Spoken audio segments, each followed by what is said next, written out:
चलो यार guys, not for profit making organisation, yes, foundation level का अकाउंटिंग चल रहा है बेटा, जिसमें हम लोग टॉपिक देख रहे हैं फिनेंशियल स्टेटमेंट्स ऑफ एनपीओ, है ना, प्यार से एनपीओ। एनपीओ मतलब ऐसी ऑर्गेनाइजेशन जिनका प्रॉफिट अर्न करना कतई ऑब्जेक्टिव नहीं होता है, जिनका ऑब्जेक्टिव प्रॉफिट अर्न करना नहीं है। वो अलग बात है कि प्रॉफिट हो जाता है और उस प्रॉफिट को ये लोग प्रॉफिट नहीं बल्कि सरप्लस कहते हैं। सर ज़रा डिटेल में बताओ। ठीक है, बिल्कुल ध्यान देना अच्छे से। समझना बेटा, मान लो पुणे का दगड़ू सेठ हलवाई, है ना, मंदिर, मस्जिद, चर्च, हॉस्पिटल्स काफ़ी सारे, not all hospitals, universities, yes और नो, तो इसमें काफ़ी सारे एनपीओ कैटेगरीज में आ जाते हैं। एनपीओ मतलब जिनका ऑब्जेक्टिव प्रॉफिट अर्न करना नहीं है, जिनका ऑब्जेक्टिव है समाज सेवा या किसी पर्टिकुलर पर्पस के लिए इनको पैदा किया जाता है। पर्पस में भी एजुकेशनल हो सकता है, सोशल हो सकता है, माइथोलॉजिकल हो सकता है, यस और नो।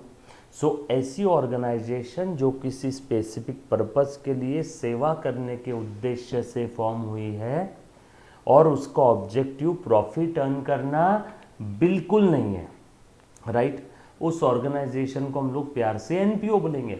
एनपीओ में भी अगर कोई कॉरपोरेट एंटिटी है तो वहाँ पे हम लोग बोलेंगे कि वो सेक्शन 8 कंपनी है।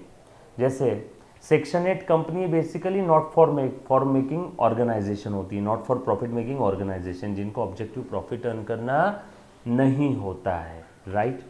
आ जाओ, थोड़ा सा आगे बढ़ता हूँ, एनपीओ के बारे में आपको चीज़ें बताता हूँ। अच्छे से ध्यान दे दो, पहले समझ लो मतलब क्या है तो इसका। बेसिकली एनपीओ का मतलब है ऐसी ऑर्गेनाइजेशन जो मैनेज की जा रही है, रन की जा रही, चलाए जा रहे हैं उन्हें without motive of making profit. Example मंदिर, मस्जिद, church, hospital, trust, university, school, colleges, काफ़ी सारे एग्जाम्पल्स है। कुछ एग्जाम्पल्स यहाँ पे दिए, जैसे क्लब हाउस है, चैरिटेबल इंस्टीट्यूशन है, स्कूल्स है, कॉलेजेस है, चेम्बर्स ऑफ कॉमर्स है, काफ़ी सारी एसोसिएशंस होती है, डॉक्टर्स एसोसिएशन, है ना, वकील का एसोसिएशन, ऑटो वालों का association, association of manufacturer, association of trader, है ना। तो ये सारी organisation, trade union, trust, institutions, professional institution जैसे ICAI, institute of chartered accountant of India, institute of company secretaries of India, institute of cost and management accountant of India, ये सारे examples हैं। इनको ऑब्जेक्टिव प्रॉफिट अर्न करना नहीं है। मैंने ये नहीं बोला कि इनको प्रॉफिट नहीं होता है, मैंने ये बोला इनका ऑब्जेक्टिव प्रॉफिट अर्न करना नहीं है, बरोबर है। सर हम लोगों को ये टॉपिक क्यों पढ़ना है, हम लोगों को एनपीओ ये टॉपिक क्यों पढ़ना है, अभी बताता हूँ, अच्छे से ध्यान देना। यस बेटा, एक बच्चे ने सवाल पूछा, सर ICAI एनपीओ है? जी हाँ, उनका ऑब्जेक्टिव प्रॉफिट अर्न करना नहीं है। सर एनपीओ है तो उससे क्या हो जाता है? एनपीओ को इनकम टैक्स भरने की ज़रूरत नहीं है, उनको इनकम टैक्स में छूट मिलती है। सुन, प्रॉफिट ऑर्गेनाइजेशन दो टाइप की होती है, अच्छे से ध्यान दे दो। एक है प्रॉफिट मेकिंग, दूसरी नॉट फॉर प्रॉफिट। इनको इनकम टैक्स में छूट मिलती है सब्जेक्ट टू कंडीशन। इन्होंने इनके books of accounts properly maintain किए हैं। अब इनको सारे बुक्स मेंटेन करने की ज़रूरत नहीं है क्योंकि ये not for profit making organisation है, बट फिर भी इन्होंने इनके बुक्स ऑफ अकाउंट मेंटेन किए हैं, प्लस इन्होंने ऑडिट करवाया है। किससे? प्रैक्टिसिंग चार्टर्ड अकाउंटेंट से। सर ऑडिट करवाना मतलब बुक्स ऑफ अकाउंट्स को चेक करना, वेरीफाई करना, एग्जामाइन करना, स्क्रूटिनाइज करना कि वो books of accounts true and fair picture show कर रहे हैं कि नहीं कर रहे हैं। किसका ट्रू एंड फेयर पिक्चर? साल भर में जो भी ऑर्गेनाइजेशन हुए हैं उन सभी का ट्रू एंड फेयर पिक्चर वो शो कर रहे हैं कि नहीं कर रहे हैं। ये चेक करने की प्रोसेस को हम लोग क्या कहते हैं बेटा प्यार से? ऑडिट करना। So audit is an examination of books of accounts with a view to express an opinion whether the books are showing true and fair view or not. So अगर ये चीज़ें हो जाती है तो इनको इनकम टैक्स में एग्जम्पशन मिल जाता है। प्रॉफिट मेकिंग ऑर्गेनाइजेशन को इनकम टैक्स में एग्जम्पशन है क्या? नो, इनको टैक्स भरना पड़ेगा क्या? यस, अगर प्रॉफिट होता है तो इनका प्रॉफिट टैक्सेबल है। Not for profit making organisation का प्रॉफिट सरप्लस बोलते हैं उसको, प्रॉफिट वर्ड यूज़ करना गलत है। एनपीओ क्या करता है बेटा? एनपीओ, हाँ मुन्ना प्लीज़ ध्यान देना, एनपीओ क्या करता है? एनपीओ प्रॉफिट जो भी अर्न कर रहा है उससे प्रॉफिट नहीं बोलेंगे, उससे सरप्लस बोलेंगे, है ना, क्योंकि उसको ऑब्जेक्टिव प्रॉफिट करना अर्न करना है ही नहीं। तो सर सरप्लस कैसे होगा एनपीओ को? बताता हूँ सरप्लस कैसे होने वाला है, तो ध्यान देना। जैसे मान लो एक एनपीओ का एग्जांपल लेता हूँ, मंदिर या मस्जिद, इनको डोनेशंस मिलते हैं काफ़ी सारे, डोनेशंस मिले 100 रुपये के। मंदिर में जो पुजारी है, इलेक्ट्रिसिटी बिल है, वहाँ की सैलरी, स्टाफ की सैलरी, वो सब खर्चा हो गया, पेमेंट्स किए 80 का, रिसीट है 100 की, खर्चा हो गया 80 का, इतना रेवेन्यू है, इतना एक्सपेंस है। मान लो 20 रुपये का इनका जो भी बचा है कैश, ये कैश आई, ये कैश गई, 20 का जो बचा मान लो आपको समझाने के लिए इतना सरप्लस है इनका, प्रॉफिट बोलना गलत हो जाएगा, बराबर है। तो अब एनपीओ को भी उसके बुक्स ऑफ अकाउंट्स मेंटेन करना है, लेकिन NPO profit and loss account नहीं बनाएगी, NPO profit and loss account नहीं बनाएगी। सर फिर वो क्या बनाएगी? क्योंकि एनपीओ का ऑब्जेक्टिव प्रॉफिट अर्न करना है ही नहीं, तो NPO profit and loss account नहीं बनाएगा, बराबर है। वो क्या बनाएगा? वो ये बनाएगा, प्लीज़ ध्यान देना, income and expenditure account. Balance sheet भी बनाएगा क्या? यस। सो हम लोग जो नॉर्मल केस में ट्रेडिंग पी एंड एल बनाते हैं, वो ट्रेडिंग पी एंड एल क्या रिप्लेस हो गया यहाँ पे? Income expenditure. इनकम के अंदर में जो भी इनको डोनेशंस वगैरह आएगी, है ना, नॉमिनल अकाउंट है, debit side expense, credit side income, जो भी डोनेशंस आएंगे जो स्प्रेड से रिलेटेड है वो यहाँ पे, स्प्रेड से रिलेटेड खर्चे यहाँ पे। और आपको समझाने के लिए ये इनकम वाली साइड ज़्यादा है, ये आ गया surplus, balancing figure, income side ज़्यादा एक्सपेंस कम है, ये आए सरप्लस, ये सरप्लस चला जाएगा बैलेंस शीट में, लायबिलिटी साइड कैपिटल फंड में ऐड हो जाएगा। ये सो एनपीओ उसके फिनेंशियल स्टेटमेंट में ट्रेडिंग पी एंड एल नहीं बनाती है, लेकिन एनपीओ को एक अकाउंट बनाना बहुत ज़रूरी है फिनेंशियल स्टेटमेंट में, वो है रिसीट एंड पेमेंट अकाउंट। अच्छा, अब समझा, एनपीओ उसके फिनेंशियल स्टेटमेंट में receipt payment account, income expenditure account और बैलेंस शीट बनाती है। तो ये 3 चीज़ें आ गई क्या एनपीओ के फिनेंशियल स्टेटमेंट में? यस। क्या क्या रहेगा? Receipt payment, income expenditure and balance sheet, right. सब लोग साथ में हैं, वेरी इंपॉर्टेंट टॉपिक, अच्छे से ध्यान देना बेटा, राइट। चल आ जाओ, थोड़ा सा आगे बढ़ रहा हूँ।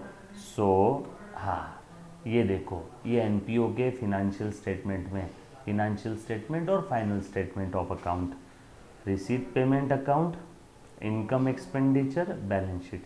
बैलेंस शीट से एनपीओ की पोजीशन का पता चलेगा, इनकम एक्सपेंडिचर से एनपीओ के रेवेन्यू का यानी सरप्लस या डेफिसिट कितना हुआ वो पता चलेगा, रिसीट पेमेंट से एनपीओ के पास कितना पैसा आया और कितना पैसा कहाँ कहाँ पे किया और कितना बैलेंस पड़ा हुआ है ये पता चलेगा। सो एनपीओ के फाइनल अकाउंट में 3 चीज़ हम लोग आगे पढ़ने वाले हैं, यस और नो? वेरी गुड बेटा, एक बच्चे ने लिखा receipt payment, income expense and balance sheet. आ जाओ थोड़ा सा आगे बढ़ते हैं, एनपीओ का मीनिंग देखा, एग्जाम्पल्स देखे, फाइनल स्टेटमेंट में क्या क्या आ जाएगा एनपीओ के? Receipt payment, to highlight the receipt and payment, अभी जो मैंने बताया, इनकम एक्सपेंडिचर से सरप्लस और डेफिसिट समझ में आ जाएगा, बैलेंस शीट से एनपीओ की फिनेंशियल पोजीशन का पता चल जाएगा at the end of particular period.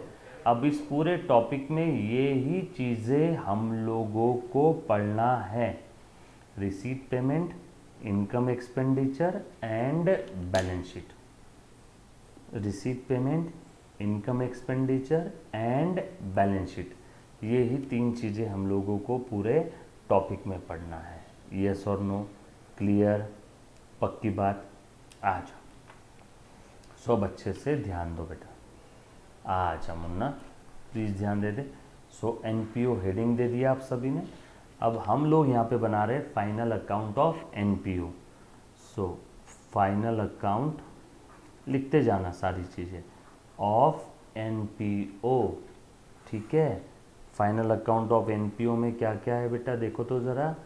Final account of NPO, एक बनेगा रिसीट एंड पेमेंट अकाउंट, एक बनेगा इनकम एंड एक्सपेंडिचर अकाउंट, और एक बनेगी balance sheet.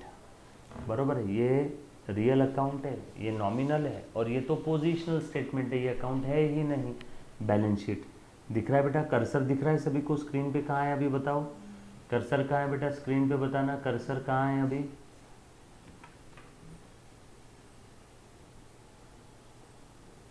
Very good, very good, दिख रहा है मतलब सभी को, आ जाओ। सो अब अच्छे से ध्यान दे दो। अब मैं बात करता हूँ सबसे पहले रिसीट पेमेंट अकाउंट की। अच्छे से ध्यान देना, तीनों के नेचर समझ लो। ये रिसीट साइड है और ये पेमेंट साइड है। Receipt payment account is like our summary cash book, like our cash book, बरोबर है। अब रिसीट पेमेंट की खास बात आपको बता रहा हूँ, अच्छे से ध्यान दो। अब रिसीट पेमेंट अकाउंट क्या करता है, आपको ये बताता है during the period. Receipt payment account आपको क्या बताता है, ड्यूरिंग द पीरियड कितना पैसा आया, ड्यूरिंग द पीरियड कितना पैसा आया कैश बैंक में और कितना पैसा गया। फिर वो पैसा कौन से पीरियड से रिलेटेड है उसका हमें कोई लेन देन नहीं है, राइट। सो कितना पैसा आया, इधर ध्यान देना बेटा, कितना पैसा आया कैश बैंक में, कितना पैसा गया इस पीरियड में। फिर वो पैसा कौन से पीरियड से रिलेटेड है उससे हमें कोई लेन देन नहीं है। वो पैसा कौन से पीरियड से रिलेटेड है उससे हमें कोई लेन देन नहीं। सर आप ये बार बार कौन से पीरियड से रिलेटेड ऐसा क्यों बोल रहे, सुनना। आज के 4 साल पहले का खर्चा जो पे करना था 4 years बिफोर, वो हमने अभी तक पे नहीं किया, वो हम लोग पे कर रहे हैं इस पीरियड में।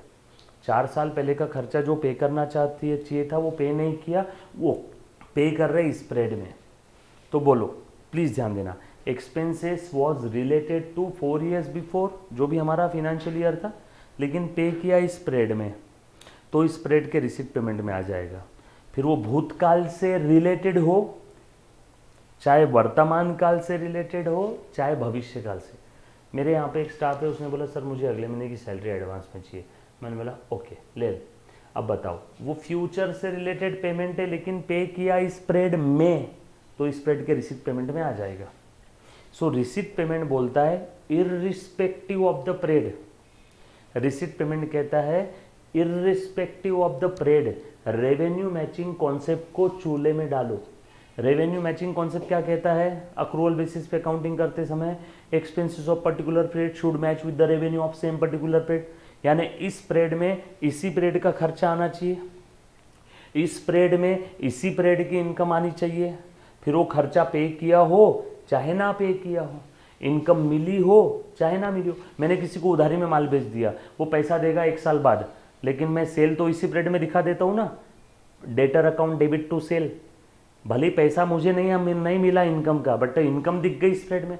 सो P&L अकाउंट हम लोग जो बनाते थे, इनकम एक्सपेंस जो लिखते थे, रेवेन्यू मैचिंग कॉन्सेप्ट क्या कहता है, इस पीरियड के रेवेन्यू के अगेंस्ट इसी पीरियड के खर्चे।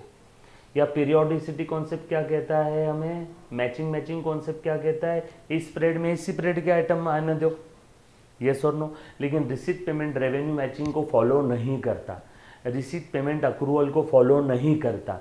रिसीट पेमेंट बोलता है भैया मुझे कोई फर्क नहीं पड़ेगा, पैसा भूतकाल से रिलेटेड हो, भविष्य काल से रिलेटेड हो, वर्तमान काल से रिलेटेड हो, मुझे कोई फर्क नहीं पड़ता ये पैसा कौन से पीरियड से रिलेटेड है। इस पीरियड में पैसा मिला, फिर वो पैसा 4 साल पहले से रिलेटेड हो, अभी का हो, फ्यूचर का हो, इस पीरियड में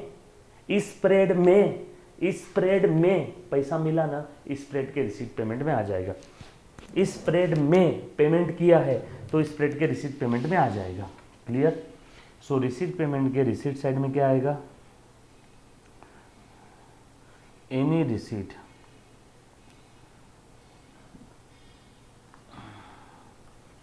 ड्यूरिंग द पीरियड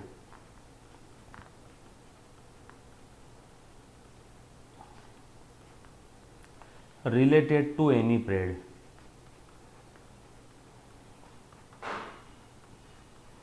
सही बोल रहा हूँ क्या? पेमेंट साइड में any payment made during the period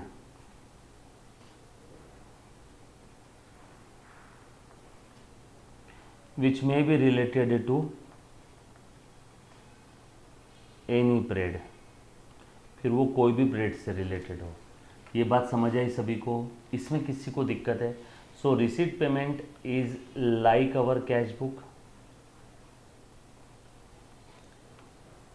not follow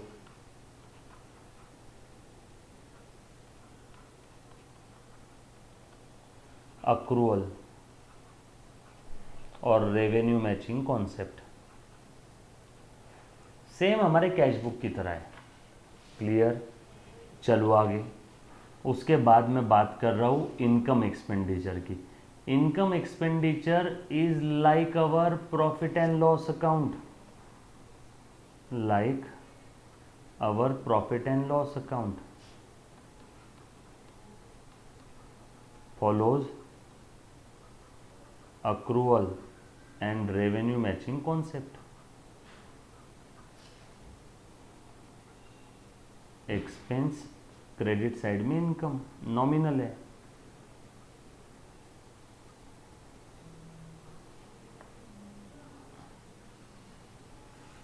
ये nominal, receipt payment real.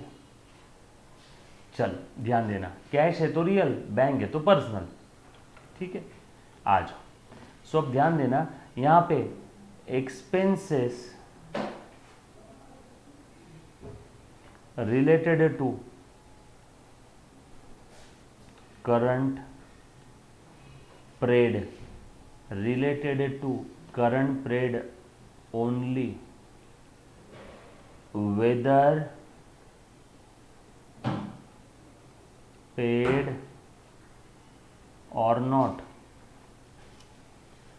Current period से रिलेटेड सारे के सारे एक्सपेंसेस जो भी करंट पीरियड में ड्यू हो गए हैं रिलेटेड टू करंट पीरियड, वो सारे के सारे आ जाएंगे इनकम एक्सपेंडिचर के एक्सपेंस साइड में।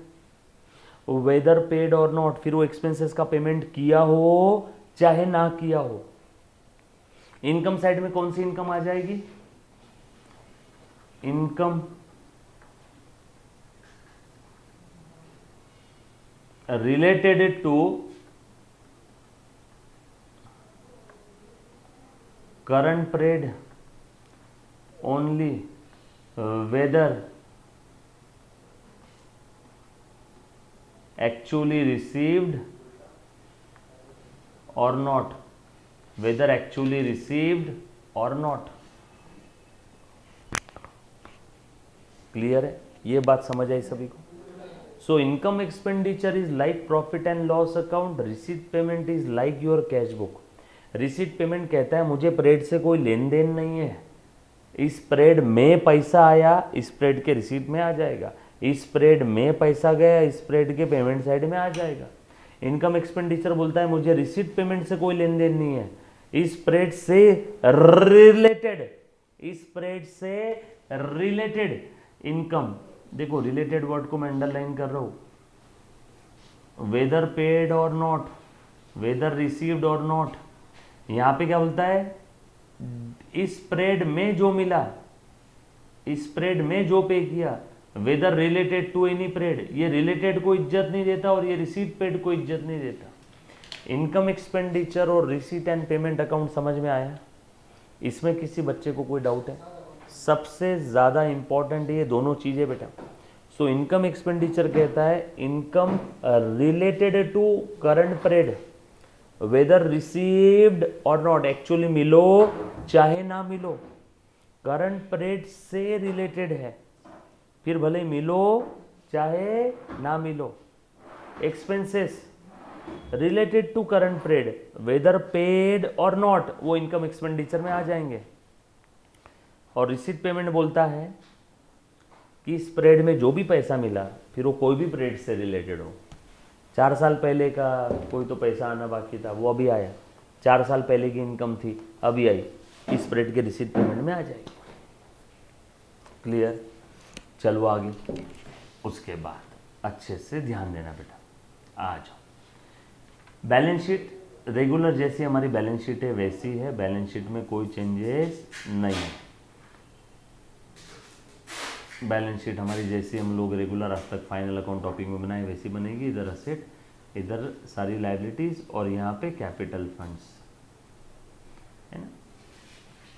बैलेंस शीट रेगुलर जैसी हमारी बनती है। क्लियर है? पक्की बात। चलो आगे, चल आ जाओ। ये रिसीट पेमेंट और इनकम एक्सपेंडिचर के बारे में जो बताया ये बहुत इंपॉर्टेंट था। ये चीज़ें समझ में आई सभी को? चलो आगे, आ जाओ। सो ये रिसीट पेमेंट हमने समझा, मीनिंग क्या है इसका, इसके फीचर समझ में आए। Left hand side receipt side, right hand side payment side, like cash book, all receipt irrespective of the whether they are revenue और कैपिटल। अच्छा, ये भी एक इम्पॉर्टेंट पॉइंट है, ध्यान देना। अब यहाँ पे कार बेच के पैसा आया वो भी इधर ही आ जाएगा, और अगर कोई गुड्स बेच के पैसा आया वो भी इधर आ जाएगा। ये कैपिटल रिसीट है, कैपिटल असेट बेच के जो पैसा आता है कैपिटल रिसीट। ये रेवेन्यू रिसीट है। सो रिसीट में सारी रिसीट, ये बात समझ। कैश अकाउंट भी ऐसी है ना, माल बेचा cash account debit to sale, building बेच दी cash account debit to building, पर दोनों केस में डेबिट टू कैश अकाउंट ही हुआ। सो आपका कैश अकाउंट भी तो रेवेन्यू कैपिटल रिसीट का बाइफर्केशन नहीं करता है। यहाँ पे भी कैपिटल रिसीट रहो रेवेन्यू रिसीट रहो कोई फर्क नहीं पड़ता, कैपिटल रिसीट रहो रेवेन्यू रिसीट रहो कोई फर्क नहीं पड़ता। यस और नो? ये बात समझी सभी को? पक्की बात? डन। चलो, so receipt irrespective of whether revenue और कैपिटल इन नेचर इसमें आ जाएगी। और जो भी करंट पीरियड के अंदर हुआ है which may be related to any period, current past future, कोई फर्क नहीं पड़ता। यस और नो? क्लियर है? पक्की बात? डन। आ जाओ। Account is usually not recorded as a part of double entry system. अब ये प्रैक्टिकल क्वेश्चन समझाते समय बताऊंगा, बरोबर है। उसके बाद सरप्लस और deficit can not be ascertain from this account. बिल्कुल सही है, सरप्लस डेफिसिट तो इनकम एक्सपेंडिचर से समझेगा। इसका यूज़ क्या है? सिंपल है बहुत ज़्यादा, एनालिसिस करने के लिए किस चीज़ का, कौन से एक्टिविटी से कितना पैसा आया, कौन से एक्टिविटी से कितना पैसा गया, बरोबर। लिमिटेशंस इसके ये है कि इससे सरप्लस पता नहीं चलता और मैचिंग अक्रूवल कॉन्सेप्ट ये फॉलो नहीं करता, ये इसके लिमिटेशन है। सरप्लस पता नहीं चलता और मैचिंग कॉन्सेप्ट भी फॉलो नहीं करता। Income expenditure is similar to P&L, accrual follow करता है, periodicity, capital revenue distinction follow करता है। Income expenditure is like P&L। Please ध्यान देना, ए मुन्ना, हमने लोन लिया, प्लीज़ ध्यान दो बेटा, हमने लोन लिया, प्लीज़ ध्यान दे दो। लोन लिया वो लाइबिलिटी साइड में आ जाएगा, कैपिटल रिसीट है। लेकिन हमने इंटरेस्ट पे किया लोन का, ये रेवेन्यू एक्सपेंडिचर है, P&L के डेबिट में आएगा। सो कैपिटल और रेवेन्यू बाइफर्केशन होता है क्या इनकम एक्सपेंडिचर या P&L में? हाँ, P&L में सिर्फ रेवेन्यू नेचर के आइटम आते हैं, कैपिटल नेचर के आइटम P&L में नहीं आते हैं, बरोबर है क्या? ये बात जो बोली वो समझ में आया? मशीन बेच दिया और गुड्स बेचा ये रेवेन्यू नेचर का आइटम है, ट्रेडिंग में आ जाएगा। मशीन बेचा ये ट्रेडिंग में नहीं आएगा क्योंकि ये कैपिटल नेचर का आइटम है। मशीन कम होगा, कैश बैंक बढ़ेगा। क्लियर है? सो income expenditure capital revenue bifurcation करता है। रिसीट पेमेंट कैपिटल रेवेन्यू की इज्जत नहीं करता है। कोई भी रिसीट हो, कैपिटल हो, रेवेन्यू हो, पैसा आया आ जा रिसीट में, पैसा गया आ जा पेमेंट में। क्लियर? पक्की बात? डन। फीचर्स, ये रेवेन्यू अकाउंट है, मैचिंग कॉन्सेप्ट फॉलो कर रहा है, both cash and non cash item दोनों भी आते हैं। रिसीट पेमेंट में सिर्फ कैश बैंक आइटम ही आएंगे, सिर्फ रेवेन्यू नेचर के आइटम ही आएंगे, करंट पीरियड से रिलेटेड है, और सरप्लस इसमें need not reflected as increase in cash. अब देखो फीचर्स क्या है, कैश बड़ी मतलब सरप्लस बड़ा ऐसा नहीं रहता है। सरप्लस डेफिसिट के लिए आपको कंपलसरी इनकम एक्सपेंडिचर ही बनाना है, बरोबर है। ये लास्ट वाला पॉइंट थोड़ा सा अजीब पॉइंट है, इससे इनकम एक्सपेंडिचर से रिलेटेड नहीं है, एक्चुअल में रिसीट पेमेंट में आना चाहिए था। कैश बढ़ी इसका मतलब ये नहीं है कि सरप्लस बढ़ेगा, या बैंक बैलेंस बढ़ा इसका ये मतलब नहीं है कि सरप्लस बढ़ेगा। हो सकता है मैंने लोन लिया हो, मैंने लोन लिया 4 करोड़ का, और मैं बोल रहा हूँ मैंने 4 करोड़ रुपए मेरे बैंक में आगे प्रॉफिट है, चलेगा क्या? नो। कैश या बैंक बैलेंस बढ़ना इसका ये मतलब नहीं होता है कि प्रॉफिट हुआ।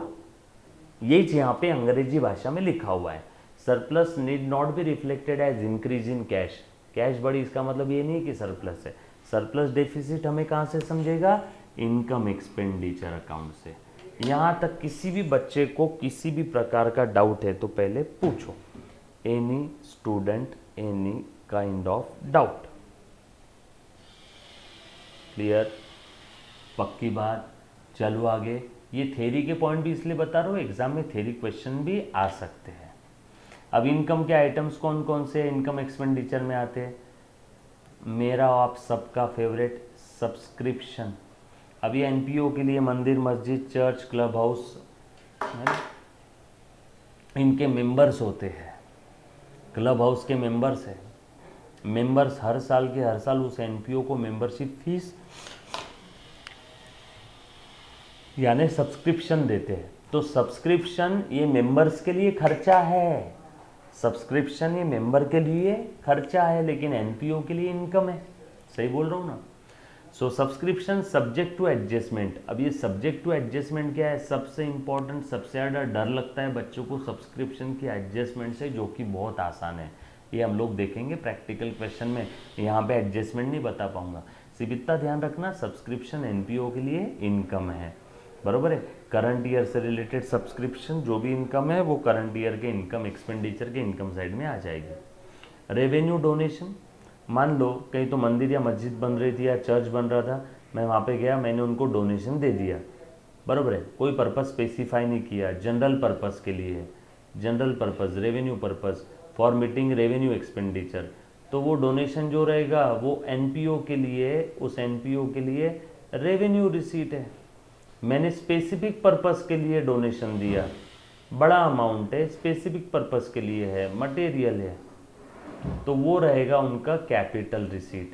अगर स्पेसिफिक पर्पस के लिए मैंने बोला ये मैं आपको पैसा दे रहा हूँ, ये आपने स्पेसिफिकली कौन से पर्पस के लिए यूज़ करना है बेटा? बिल्डिंग बनाने के लिए, तो वो आपके लिए लायबिलिटी है।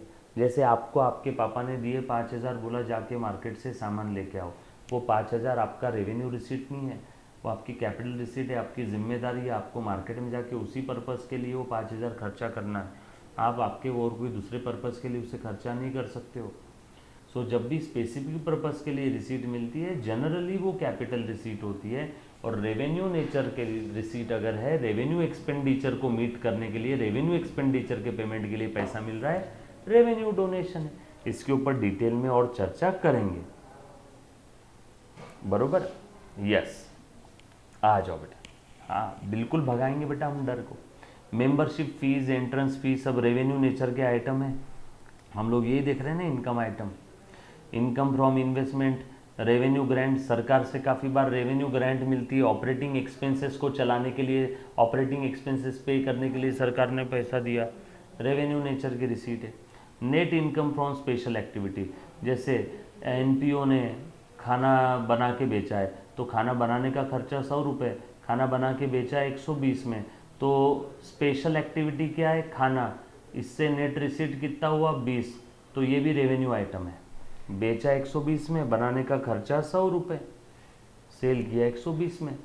स्पेशल शोज चलाए, मैच के टिकट बेचे, एनुअल डे और फाउंडर्स डे कुछ तो किया, उसके टिकट बेचे, है ना। तो ये हम लोग यहाँ पे लिखेंगे बेटा, कैसे लिखेंगे देखो ज़रा, इनकम साइड में लिख देंगे, सेल हुआ उसका 120 का, एक्सपेंस हुआ 100 का, तो यहीं पे लिखेंगे 20। एक्सपेंस इधर और इनकम इधर ऐसा नहीं लिखेंगे, है ना। देखो ये लिखा है expenditure are deducted from the collections of that activity and net amount shown in the outer column of the income expenditure account, वहीं से डिडक्ट करके वहीं दिखा देंगे। एक्सपेंस के कुछ आइटम के एग्जाम्पल्स है, income generated expenses item, income generated by NPO और spend for meeting its expenses like promote its objective, जिस पर्पस के लिए एनपीओ पैदा हुआ था उसके ऑब्जेक्टिव को प्रमोट करने के लिए, serving the members and regular administrative expenses, some expenses are peculiar to the nature, चिल्लर खर्चे होंगे of the institution concern, examples दिए हॉस्पिटल के लिए मेडिसिन का cost cost of test, investigation, sports club के लिए स्पोर्ट्स मटेरियल, ड्रामा क्लब के और कोई खर्चे होंगे, जो भी एनपीओ होगा उसके कुछ खर्चों के यहाँ पे एग्जाम्पल्स दिए हैं। नीचे रिसीट पेमेंट और इनकम एक्सपेंडिचर का आपको डिस्टिंग्विश बिटवीन दिया है, पहले आता था इसके ऊपर क्वेश्चन काफ़ी बार, लेकिन अब जनरल रिसीट पेमेंट और इनकम एक्सपेंडिचर के ऊपर में डिस्टिंग्विश के क्वेश्चन आने के चांसेस बहुत कम है ना, बट फिर भी आपने रीड करना है, पहले के ज़माने में पूछ लेते थे बताओ distinguish between receipt payment and income expenditure, but हम लोग रीड करके रखेंगे, जो हमने अभी तक देखा बस वो ही सारी चीज़ें इसके अंदर में है। जैसे रिसीट पेमेंट ये कैश बुक है, income expenditure is like P&L, ये ओपनिंग क्लोजिंग बैलेंस दोनों दिखाता है, इसमें ओपनिंग बैलेंस नहीं है इनकम एक्सपेंडिचर में, क्योंकि इसका पिछले पीरियड का जो भी बैलेंस है वो पिछले पीरियड के बैलेंस शीट में सरप्लस या डेफिसिट चला गया होगा, इसमें कोई ओपनिंग बैलेंस नहीं होता है। हाँ, इसका जो बैलेंस बचेगा क्लोजिंग बैलेंस वो सरप्लस रहेगा या तो डेफिसिट रहेगा, बनाएंगे। हाँ, डोंट वरी, सरप्लस डेफिसिट आपको प्रैक्टिकल क्वेश्चन में दिखेगा, आपको प्रैक्टिकल में दिखेगा कि इसका ओपनिंग भी है क्लोजिंग भी है, प्रैक्टिकल में दिखेगा कि इसमें कोई ओपनिंग बैलेंस नहीं। बाद में रेवेन्यू एंड कैपिटल दोनों नेचर की रिसीट इसमें आ जाती है, इसमें सिर्फ रेवेन्यू नेचर की रहेगी इनकम एक्सपेंडिचर में। All receipts and payments taken place during the period, इसमें क्या आता है, and all revenue and expenses income related to the current period, ये कुछ डिस्टिंग्विश बिटवीन है रिसीट पेमेंट के और इनकम एक्सपेंडिचर के। जैसे कि प्लीज़ ध्यान दें, अक्रूवल एडजस्टमेंट यहाँ पे आती है क्या, नो, ये अक्रूवल कौन से फॉलो करता है क्या, हाँ, इसमें debit side credit side, debit side credit side, independence, receipt and payment can be analyse on stand alone basis, यहाँ पे कंपैरिजन रहेगी, प्लीज़ ध्यान देना। Income expenditure account is accompanies by the balance sheet, sir मतलब income expenditure का जो भी balance है, प्लीज़ ध्यान देना बेटा, अब यहाँ पे क्या चीज़ है प्लीज़ ध्यान दे दो, प्लीज़ ध्यान देना बेटा। हाँ, आपको बोला है समझ लो, आपको फीस मिली है 1,00,000 रुपये, एडजस्टमेंट में बोला रहता है कि इसमें कैपिटल रिसीट है 20,000, रेवेन्यू रिसीट है 80,000, तो ये 1,00,000 में 20 जाएगा लाइबिलिटी साइड में और 80 जाएगा इनकम साइड में, बरोबर है क्या, accompanies with the balance sheet, but ये receipt payment stand alone basis पे बनाते हैं, ये पूरा का पूरा 1,00,000 कहाँ जाएगा, रिसीट साइड में। 1,00,000 के इफेक्ट बता रहा हूँ, रिसीट एंड पेमेंट अकाउंट के रिसीट साइड में 1,00,000 आ गया, अब 80,000 रेवेन्यू थी तो इनकम एक्सपेंडिचर में गई और बची भी 20,000 कैपिटल रिसीट थी तो बैलेंस शीट में चले गए, 80-20 1,00,000 और ये 1,00,000, बराबर है क्या। सो इनकम एक्सपेंडिचर में सिर्फ रेवेन्यू नेचर का आइटम आएगा, कैपिटल बैलेंस शीट में जाएगा, इसलिए बोला है companies with the balance sheet, लेकिन receipt payment stand alone basis पे बनता है, कैपिटल रहो रेवेन्यू रहो रिसीट है ना, फिर वो पूरी की पूरी रिसीट में आएगी। ये बात समझी है तो हाँ बोलो। देखो 1,00,000 के रिसीट तोड़ तोड़ के इनकम एक्सपेंडिचर बैलेंस शीट में चलेगी, डिपेंड ऑन नेचर, लेकिन रिसीट पेमेंट ऐसा नहीं हो, स्टैंड अलोन पूरी की पूरी receipt irrespective of the nature. बात समझी बेटा सभी को, क्लियर है, पक्की बात।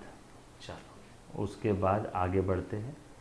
Reserves and provision, any reserve provision is not created, reserve provision के रिसीट पेमेंट में कोई जगह ही नहीं है, बट यहाँ पे बनाते हैं क्या, यस, जैसे P&L में bad debt provision for bad debt बनती है वैसे यहाँ पे भी आएगा प्रोविजन फॉर डिप्रिसिएशन, समझो। कैरी फॉरवर्ड, ओपनिंग बैलेंस आएगा, क्लोजिंग नेक्स्ट ईयर में कैरी फॉरवर्ड होगा, इसमें ओपनिंग आएगा ही नहीं, क्लोजिंग कैपिटल फंड में ऐड हो जाएगा, सरप्लस है तो, डेफिसिट है तो डिडक्ट हो जाएगा, राइट और रॉन्ग, यहाँ तक किसी बच्चे को कोई डाउट। एंड यहाँ पे इसका क्लोजिंग बैलेंस बैलेंस शीट में चला जाएगा बैंक में, इसका closing balance capital funds balance sheet liability side में। क्लियर, डन, सिंपल है, पक्की बात। नेक्स्ट लेक्चर में इससे रिलेटेड छोटू छोटू प्रैक्टिकल क्वेश्चन फिर एडजस्टमेंट्स के साथ हम लोग आगे बढ़ेंगे बेटा। वेरी इंपॉर्टेंट टॉपिक, हर एग्जाम में 8 से 10 नंबर के क्वेश्चन इसमें पूछे जाते हैं। डन, तब तक के लिए अलविदा, मिलते हैं नेक्स्ट लेक्चर में। Thank you very much, love you all, take care.